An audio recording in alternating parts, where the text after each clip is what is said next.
نمسکار۔ سب سے پہلے ہم عمرے کی تعریف دیکھتے ہیں کہ عمرہ ہوتا کیا ہے۔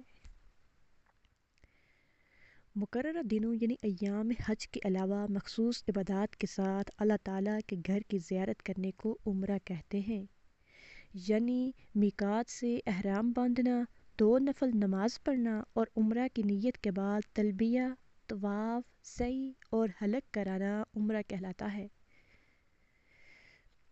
عمرے کے فرائض و واجبات کیا ہیں؟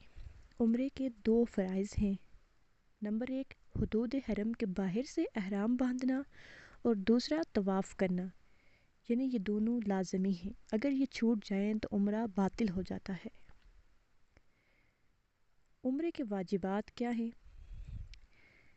کہ صفا مروہ کے درمیان سعی کرنا اور دوسرا حلق یعنی سر کے بال منڈوانا یا قصر یعنی سر کے بال کم کرنا۔